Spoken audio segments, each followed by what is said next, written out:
नमस्कार, मैं हूँ आशीष चित्रांशी और आप देख रहे हैं द न्यूज लॉन्चर। अब जिन अंधभक्तों को साहेब ने पैदा किया 2013 के बाद से, उन्हीं अंधभक्तों से डरने लगे हैं साहेब। और साहेब आप ना समझ पाए तो मैं सीधा-सीधा बोल दूं, मोदी जी डरने लगे, योगी डरने लगे हैं। जिन अंधभक्तों के सहारे सत्ता के शिखर तक पहुंचे, उन अंधभक्तों से आखिर क्यों डरने? वो अंधभक्त भैया खुलेआम चुनौती दे रहे हैं, कैमरा लगा के माइक पर चुनौती दे रहे हैं।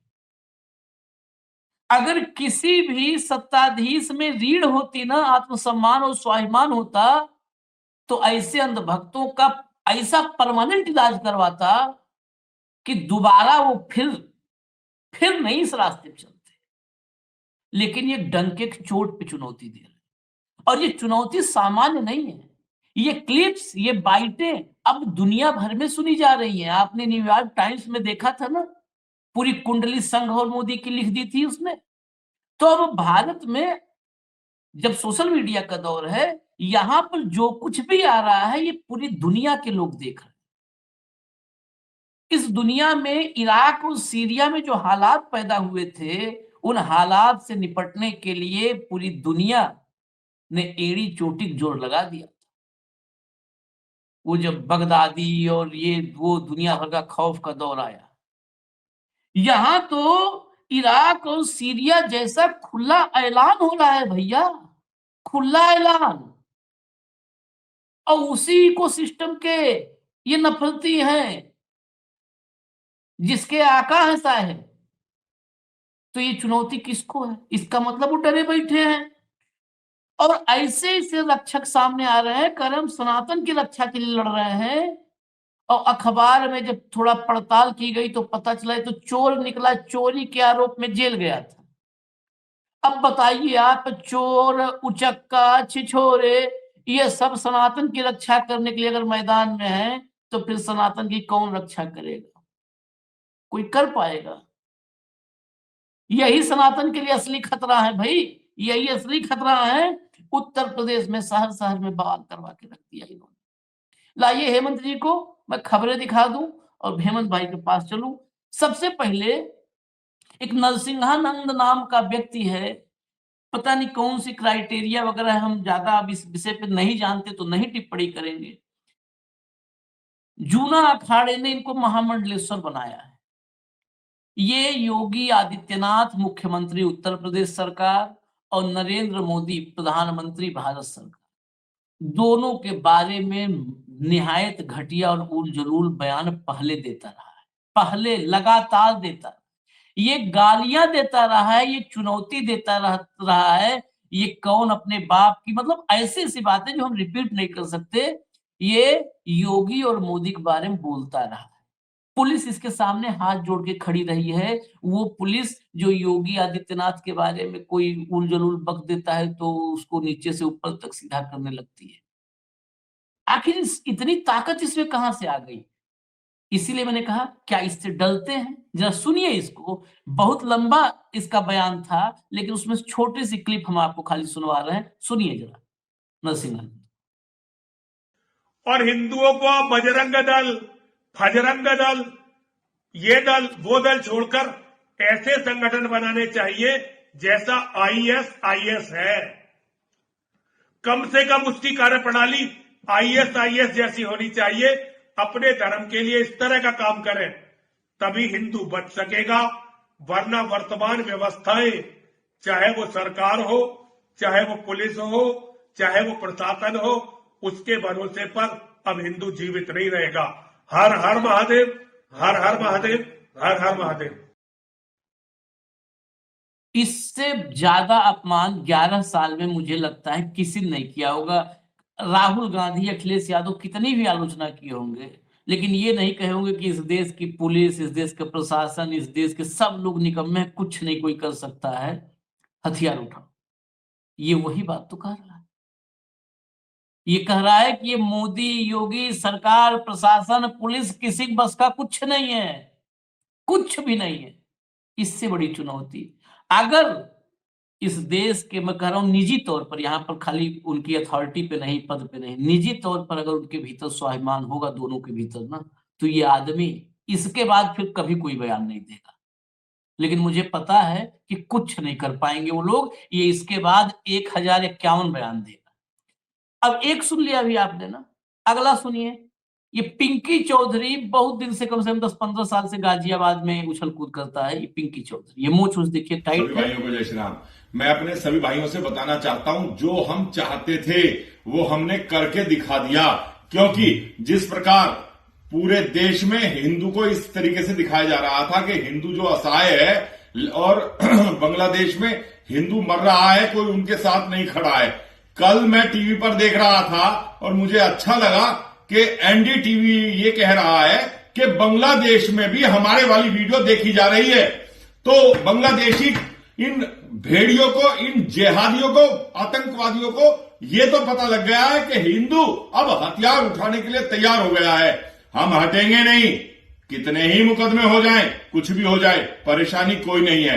लेकिन हर कटमुल्ला को यह जरूर बता देंगे कि हिंदू अब मरेगा नहीं, कटेगा नहीं।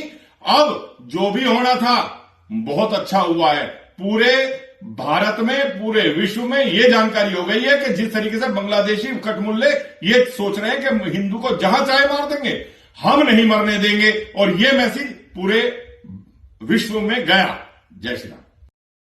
देखिए, और जो बचा खुचा था वो ये क्लियर कर दिया कि जितना मुकदमा करना है, जितना कुछ करना है, जितनी तुम्हारी औकात है, बहुत, मैं इस बात को और स्पष्ट कर दूं, यही कहने का भाव है ना। अगर गलत होगा तभी हेमंत जी बताएंगे, नहीं आप लोग बताइएगा कि कितना मुकदमा जितना करना, जितनी तुम्हारी औकात है कर लो, हम तुमसे डरने वाले नहीं है। ये किसी मुसलमान या किसी और को, बांग्लादेश को नहीं चुनौती दे रहा है, ये अपनी सरकार को, अपने प्रधानमंत्री और अपने मुख्यमंत्री को चुनौती दे रहा है कि तुम्हारे बस का नहीं है कुछ करना, कुछ नहीं कर पाओगे हमारा। दूसरा एक बात इसने और साफ कर दिया कि पूरी दुनिया ने हमें देख लिया। अभी हमने शुरू में ओपनिंग में कहा था ना, आज के दौर में ये सोशल मीडिया खट से यहाँ वीडियो, हम वहां देखते तो वहां वाले क्यों नहीं देख रहे होंगे। भारत पर तो ज्यादा नजर है, मोदी जी कहते हैं पूरी दुनिया की निगाह हमारे ओर है, तो जो पूरी दुनिया की निगाह है तो दनादन देख रहे होंगे। और ये बात इसकी पुष्टि कर दी इसने कि पूरी दुनिया में हमको देख लिया लोगों ने कि अब हिंदू हथियार उठाने को तैयार है। मतलब जो अगर कोई और हथियार उठाया है तो उसी के कैटेगरी में अब हम भी शामिल होने को तैयार है। अब हम भी वही बन गए हैं, जो दूसरे हम कह रहे हैं वही हम बनने को तैयार हैं, बन गए। ठीक है, अब ये दो हो गए। अब अभी हम आपके पास आ रहे हैं एक और दिखा करके, एक और दिखा दीजिए भैया। देखिए, जय जय श्री राम। 80% की आवाज ज्यादा होनी चाहिए या 18% की? 80 की ना। वो बोलते हैं अल्लाह अकबर, तो वो बोलते हैं क्या तकदीरें, क्या बोलते हैं, क्या नारे तकबीर बोलते हैं, तो बड़ा जोर लगा के बोलते हैं। तो ऐसे बोलो, जय श्री राम, जय बजरंगबली। आज मंगल का दिन है और सबका भगवान मंगल ही मंगल करेगा। इन्हीं सब शुभकामनाओं के साथ अपनी वाणी को देता हूं विराम और फिर से सबको राम राम, बहुत बहुत धन्यवाद। जय हिंद। तो सबका मंगल होगा कि नहीं, लेकिन तुम लोगों को तो मंगल ही मंगल हो रहा है।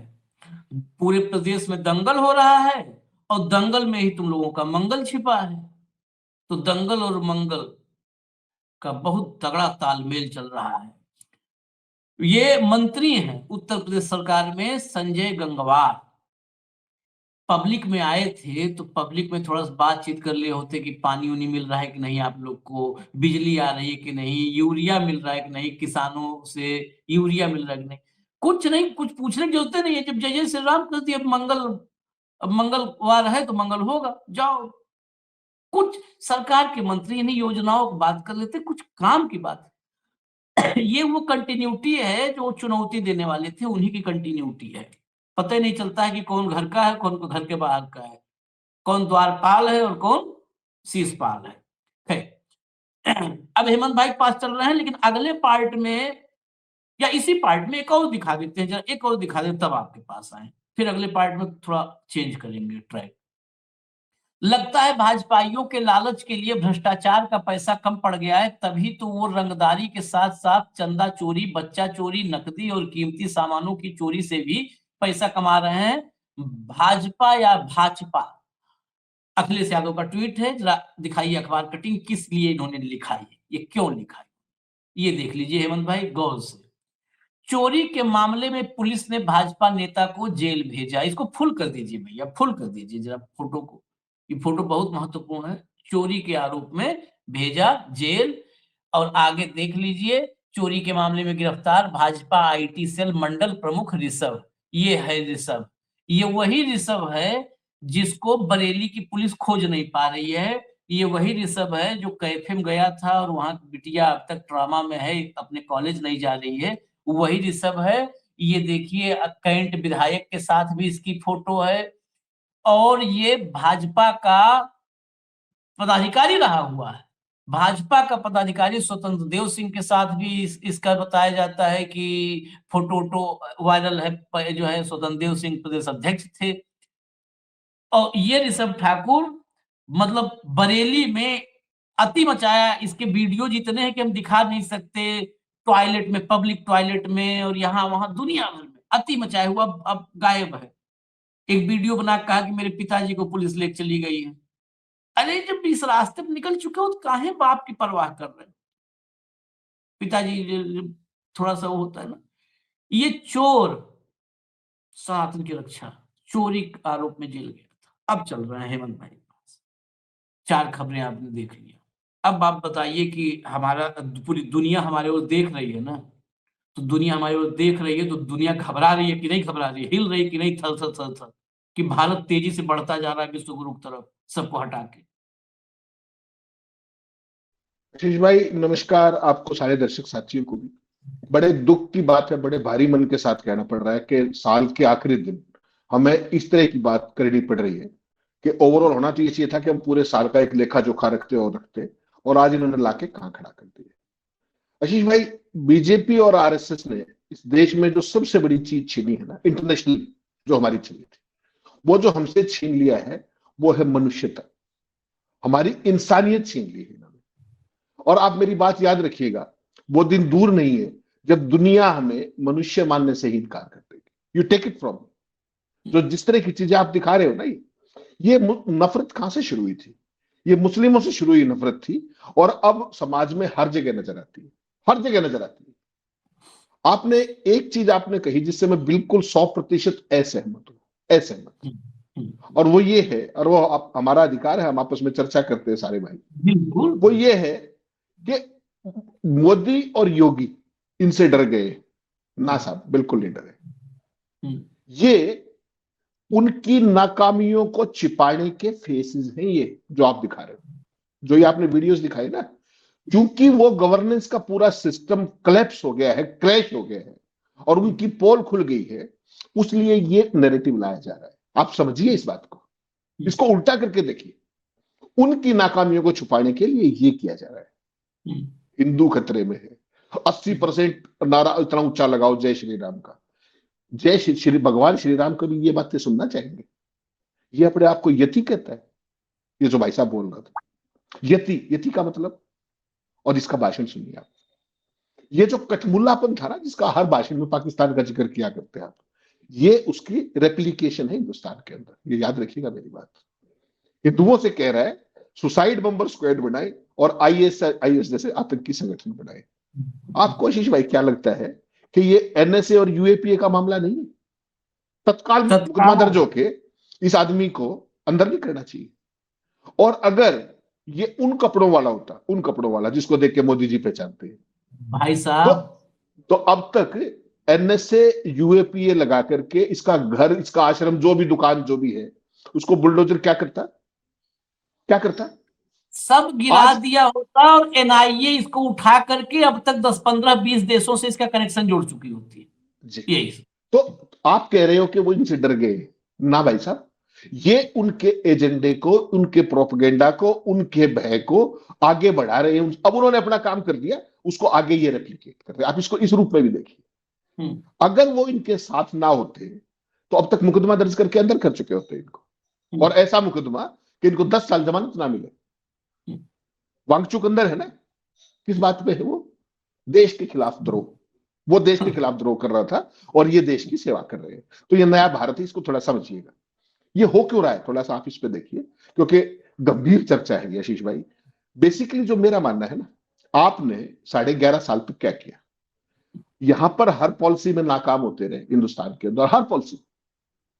तो उसके बाद फिर आपने क्या प्रोपेगेंडा किया पोमेरियंस के जरिए कि हमारा डंका दुनिया में बज रहा है, हम विश्व गुरु बन रहे हैं। ठीक।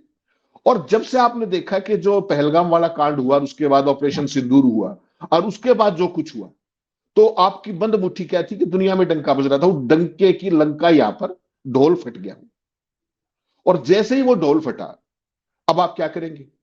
इंडिया के अंदर गवर्नेंस नहीं थी आपके अंदर, तो आप दुनिया को, देश को बहला रहे थे 140 करोड़ को कि बाहर डंका बज रहा है, सम्मान हो गया। ट्रंप के आते ही हथकड़ियों में बेड़ियों में बाहर से आने लगे। ऑस्ट्रेलिया में, न्यूजीलैंड में, इंग्लैंड में, कनाडा में, सब जगह आपका विरोध होने लगा। तो अब क्या करें? अब फिर यहां पे हिंदू खतरे में लाया गया। समझिएगा इस बात को, हिंदू खतरे में लाया गया। 80% की आवाज ऐसी आनी चाहिए, 20% की ऐसे आती है। सरकार का मंत्री जिसने संविधान की शपथ ली है, वो व्यक्ति कह रहा था जो आपने दिखाया मंच के ऊपर, सार्वजनिक मंच के ऊपर। ठीक। इसका मतलब समझिए क्या है कि ये बैंकरप्ट हो गए, इनके पास कुछ नहीं है, गवर्नेंस के नाम पे कुछ नहीं है, डिलीवरी के नाम पे कुछ नहीं है, विजन के नाम पर कुछ नहीं है। इनके पास क्या है? ये हिंदू मुस्लिम, भय, भ्रम, जिहाद, ये सारी चीजें। तलवारें बांट रहे थे यूपी के अंदर, तलवारें। तो जो ये सैकड़ों करोड़ रुपया, हजारों करोड़ रुपया पुलिस पे, सुरक्षा पे खर्च किया जा रहा है, उसको तो खत्म कर देना चाहिए। पुलिस डिपार्टमेंट को वाइंड अप कर देना चाहिए, मोदी जी को, योगी जी को खत्म कर दीजिए। तलवारें बांट दी इन्होंने, सुरक्षा होगी, अब क्या दिक्कत रहेगी? नहीं, स्टेट की रिस्पॉन्सिबिलिटी है सिक्योरिटी की। ये भाई साहब खुले में तलवार बांट रहे हिंदू के घरों के, सरेआम बांट के आए तलवार। ठीक। और पुलिस खड़ी खड़ी देख रही है। तो आपको क्या लगता है, वो डरे हुए इनसे या वो करवा रहे हैं इनसे? ये सवाल छोड़ रहा हूं मैं दर्शकों के लिए। वो करवा रहे हैं इनसे, पर्दे के पीछे से, और वो सदा से कराते आए हैं, पिछले 100 साल से कराते आए, आज से नहीं करा रहे। आपको, आप तो नोएडा में रहते हो, कितना खतरा है आपको, मुझे कितना खतरा है, सोचिएगा इस बात को। केवल भय बेचना है। और जो वल्नरेबल सोसाइटी है, वो रोजगार ना मांगे, वो कोई सवाल ना करे, तो उनकी जान को खतरा बता दो, और बाकी काम व्हाट्सएप वाले कर देते हैं।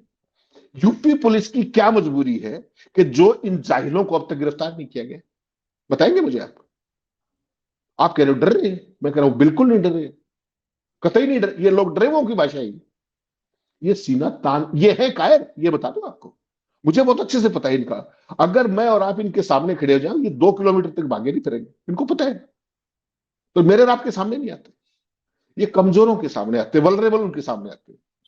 घर घर मोदी के बाद अब घर घर तलवारें बांट रही है। सोचिएगा, बांटी सरेआम बांटी भाई, कैमरों के सामने बांटी, एक धर्म विशेष के खिलाफ इस्तेमाल करने के लिए आम जनता को उकसा रहे हैं। और सरकार क्या कर रही है? ये जो गृह युद्ध की दिशा में जा रहा है, देश जा रहा है, ये जो कुछ बोल रहे हैं, इनकी भाषा की बात कर रहा हूं। देश में गृह युद्ध के लिए इन तलवारों की फंडिंग कहां से हो रही है, बताइए आप? आरएसएस के इन गुंडों के सामने पूरे देश का कानून नतमस्तक हो गया। 80% हमारी मेजोरिटी हिंदुओं की, 20% से कोई डर नहीं। और ये हिंदुओं को डरा करके ये क्या साबित करना चाह रहे हैं? 100 साल से यही तो कर रहे हैं।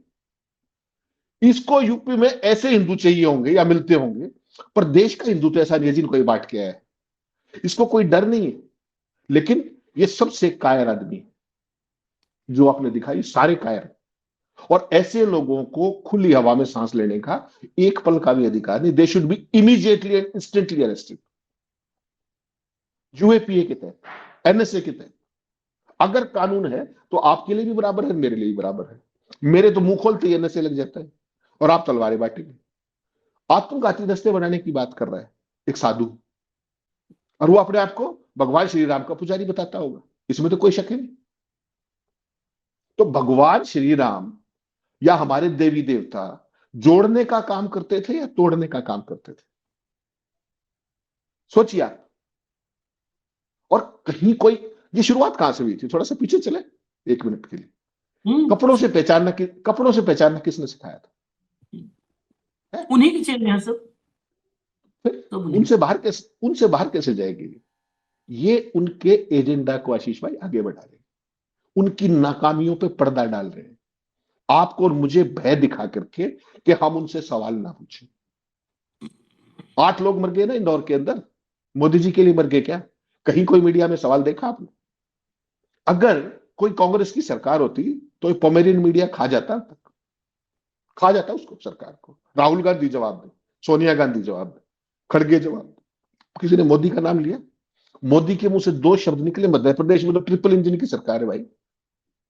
समझिएगा, जो चारों तरफ की नाकामियां और नकारापन है सिस्टम का, उसको छुपाने के लिए ये किया जा रहा है। आतंकवादी, आईएसआईएस, सोचिए आप पाकिस्तान का नाम लेके वोट मांगते थे, पाकिस्तानी, आपने तो बढ़ा दिया, पाकिस्तानिया बढ़ाने की दिशा में है आप। और इसके सारे किसी की राजनीति चलती रहेगी, इस देश का क्या होगा वो सोचने की बात है। हर व्यक्ति को सोचना चाहिए। हम कायर नहीं है, हमें कायर बनाया जा रहा है, हमें डराया जा रहा है, हम डरे हुए नहीं। और ये जो पूरा इकोसिस्टम है, ये कंपटीटर नहीं है उनके, जिनका आपने नाम लिया, ये उनके पूरक है, ये उनकी शेडो में काम करते हैं। वो इनसे डरते नहीं है, वो इनके पोषक हैं, वो इस विचारधारा के पोषक है, वो इस जहर के फर्टिलाइजर है, जो सुबह से शाम तक इसको फाइनेंसिंग से लेके हर चीज करते हैं और प्रोटेक्शन देते हैं। इसलिए मैंने कहा कि मैं आपसे 100% सहमत हूं। नहीं, ये देखिए दोनों बातें, ये प्रोटेक्शन, इसमें मैं सहमत हूं आपकी बात से कि प्रोटेक्शन है। नहीं प्रोटेक्शन होता तो ये इतना जो जुबान खुल रही है, जुबान ही नहीं खुलती, जुबान ही नहीं खुलती। लेकिन जिस तरह से मैं कह रहा हूं कि एक होता ना इकबाल, ये जो प्रोटेक्शन है वो अंदर से है। लेकिन जो दुनिया देख रही होगी, इस बात को समझना होगा, जो दुनिया देख रही है ना, दुनिया तो देख ही रही ना भारत की तरफ, आंखें उठाए तो देख रही होगी, तो दुनिया सोच रही होगी ना कि इस देश के प्रधानमंत्री की अथॉरिटी क्या है भाई, उसका तो इकबाल खत्म। इस सूबे, जो सबसे बड़ा सूबा है, उसका मुख्यमंत्री, उसकी तो कोई हैसियत नहीं। ये गली गली में बैठे हुए उसको चैलेंज कर रहे हैं, एक एक गली में बैठ के चैलेंज कर रहे हैं। तो ये देखिए, यही बात कर रहे हैं, ये चैलेंज, जो ये चैलेंज कर रहे हैं ना, ये सिर्फ नरेंद्र मोदी और योगी तक की बात नहीं है कि उनको चैलेंज कर रहे हैं, अंदर से तो सब गोपाल गांठ है। लेकिन बाहर जो ये चीजें जा रही हैं, ये नरेंद्र मोदी की, हमको देखो बहुत बहुत क्लियर कहें कि उनकी बहुत हमको इज्जत की परवाह नहीं है। जिसे अपनी इज्जत की परवाह नहीं, उसकी इज्जत की हम क्यों परवाह। लेकिन दुनिया में भारत की इज्जत पर बहुत बड़ा बट्टा लगा, यही ना कि भारत में भी जो है अराजक तत्व जो है उनका राज है, अराजकता का राज है, कानून का राज नहीं, अराजकता का राज है। आपने एक बात करना, बैंक करप्ट हो चुके हैं, उसमें मैं उसी समय सोचा था कि वही पर रोकूं। बैंक करप्ट हो नहीं चुके हैं, ये हमने बैंक करप्टों को ही चुना है। ये कब इनके पास, कब आपने विजन, कभी आपने 1925 से कभी विजन था इनके पास? हमने बैंक करप्ट को, मेंटली बैंक करप्ट को हमने देश सौंप दिया, मतलब बैंक करप्ट को हमने खजांची बनाया है, आप ये समझ लीजिए।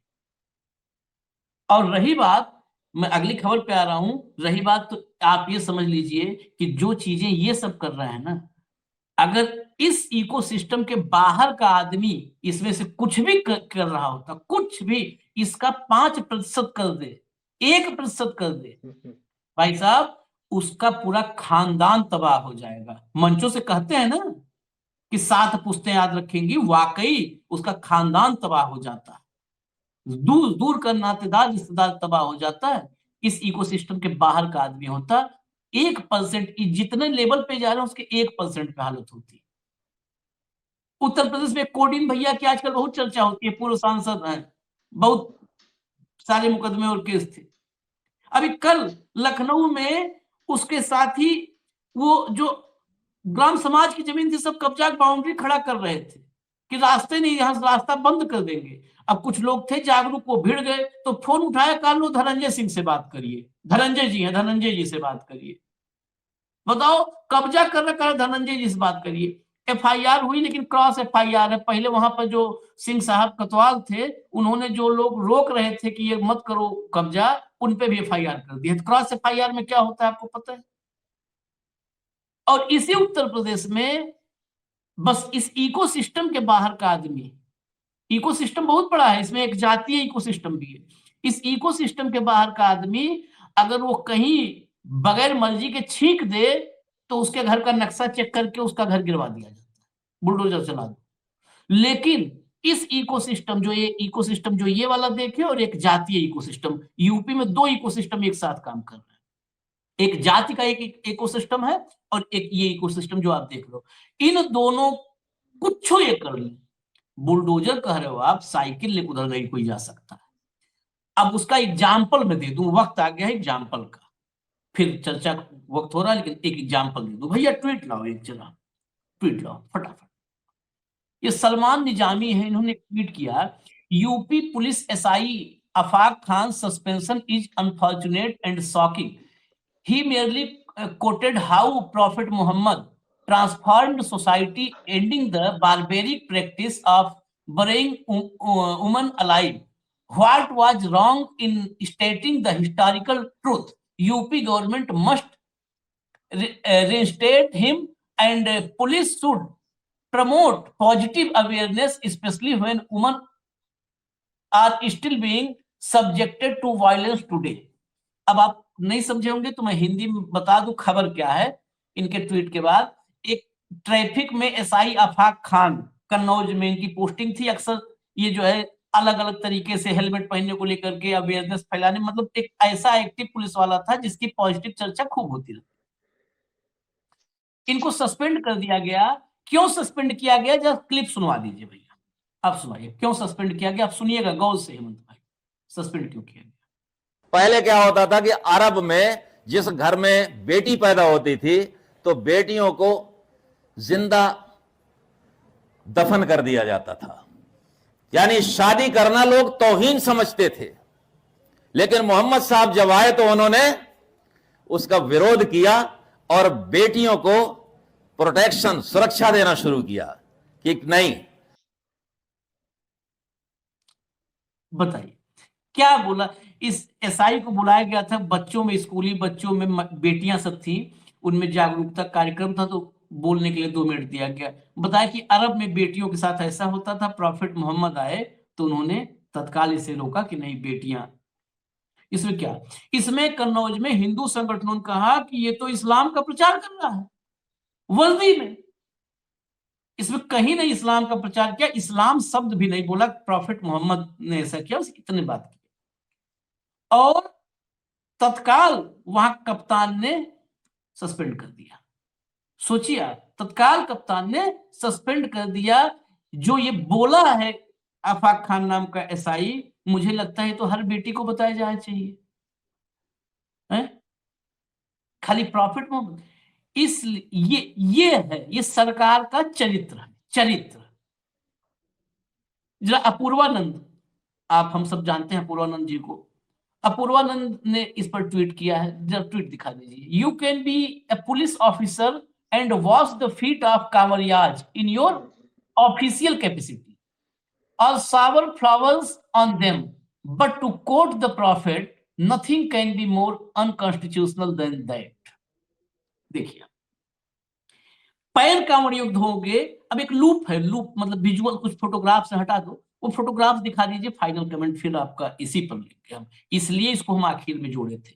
चला दीजिए, चला दीजिए, चला दीजिए, दनादन। देखिए, ये देखिए, ये सब वर्दी में, ये सब वर्दी में। देखिए, हंसता हुआ नूरानी चेहरे लोगों क्या कर रहे हैं, थरिया कटोरा परात ले ले करके। ये देखिए, देखिए सब सब वर्दी में है, टोपी वर्दी बिल्कुल, मतलब देखिए ये सब क्या क्या रहे हैं, ये क्या कर रहे हैं। देखिए, देखिए ये कावड़ियों की सेवा कर रहे हैं।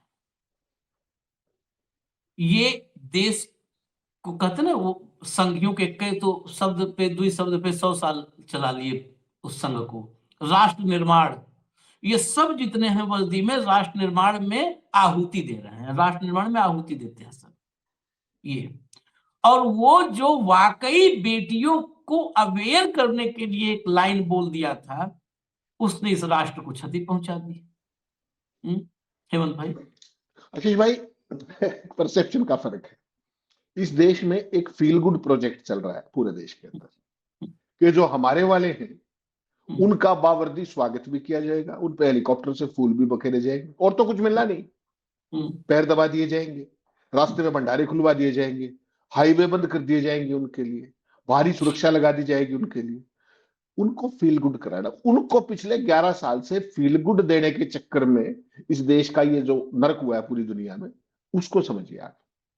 उस सब इंस्पेक्टर को तो सस्पेंड होना ही था, वो सर्विस में कैसे था ये चिंता की बात है कि इस इनके रहते हुए सर्विस में रह कैसे गया था उस सोच का व्यक्ति जो है। यहां तो यही वाले चाहिए, हेलीकॉप्टर से बावर्दी फूल, और आपने तो और भी ज्यादा आगे दिखा दिया, पैर ही धो रहे हैं, सारी चीज कर रहे हैं। वहां का एक बार कोई फोटो दिखा दीजिए जरा, पता लग जाएगा आपको। तो ये जो चीज है ना, इसको ही देखना है कि जो ये फ्रिंज एलिमेंट है उसको सेंस ऑफ प्राइड दे दो, फिर उनको कुछ नहीं चाहिए, उनको गर्व महसूस करा रहे हैं ये पिछले 11.5 साल में, इसके अलावा कुछ नहीं। और ये गर्व इस देश को बहुत महंगा पड़ने वाला है। मैं केवल इतना कह रहा हूं, इस देश को जागने की जरूरत है कि आपने मंदिर तो पहले थे, उनकी देखभाल कर लो, अच्छा कर लो, बाकी सारा जो करना है वो कर लो। ये आस्था का काम, ये धर्म का काम, ये पंडों पुजारियों का है, ये सरकारों का काम नहीं है। सरकारों का जो काम है वो सरकारों से लो, और जिसका जो काम है वो उससे लो। ये जो आज कह रहे ना कि ISI उसकी तरज पे बढ़ा दो, ये ढूंढे भी नहीं मिलेंगे कहीं, इनको तो सुरक्षा मिल जाएगी। मरेगा कौन? जिसके घर में तलवार रखी है उसके खिलाफ लग जाएगा आर्म्स एक्ट, और उसकी 2 साल जमानत नहीं होगी। अगर मैं आपके घर पे तलवार या कोई चाकू दे के गया और आपने रख लिया, सरकार आपकी पक्षधर रही, वो कल को रेड करके वो चाकू मिल जाए, पर्चा किस पे दर्ज होगा? तो तलवारें रखी हुई है ना सारे हिंदुओं के घरों में। सोचिएगा, ये हर व्यक्ति को कुंठित अपराधी बनाना चाहते हैं अपनी तरह। इस देश को जागने की जरूरत है, तत्काल जागने की जरूरत है, इस ग्रिप से बाहर आने की जरूरत है, और मूल मुद्दों पर वापस आने की जरूरत है। रोजगार का, बेरोजगारी का, देश के विकास का, ओवरऑल परिस्थितियों का, ना कि इस अंधर्मिता का, अंधभक्ति का। ये इस देश को कहीं का नहीं छोड़ेगी। पाकिस्तान का उदाहरण आपके सामने है। और अपनों वालों को भी ध्यान रखिएगा। अपने वाले जो कहा जो है मंजिल ना कि अपने वालों को फील गुड, अपने वालों को भी तभी तक फील गुड ये करवाएंगे जब तक इनकी मनसा, इनकी एजेंडा के मुताबिक चलेंगे। जरा चले जाइए कहीं पर नौकरी मांगने, देखिए घर में हल्दी कब पड़ जाएगी, फिर सारा फील गुड मिनटों में, सारा फील गुड का फूल हो जाता है। बस जब तक आप अपना, अपने परिवार का, अपने भविष्य का की परवाह किए बिना इनके पीछे चलोगे, जब तक आंख कान मुंह बंद किए हुए, जो ये कहे वही करोगे, तब तक फील गुड है, खूब फील गुड कर लो तब तक। लेकिन जैसे ही कहे कि भाई उस संविधान में लिखा है हमारा हक, तो फिर देखो हक, फिर खरीदे बाबूजी जाकर हल्दी, यही होगा। फिर होता है कहाँ नौकरी, पटना से लेकर लखनऊ, जहां जहां है डबल इंजन तो डबल ताकत से लाठी चलाती है। इजाजत दीजिए, आपका भविष्य जहां जा रहा है उसकी परवाह मत करिए, लेकिन आपके बच्चों का भविष्य क्या होगा एक बार वो जरूर सोच लीजिएगा। धन्यवाद हेमंत भाई, बहुत बहुत धन्यवाद। नमस्कार।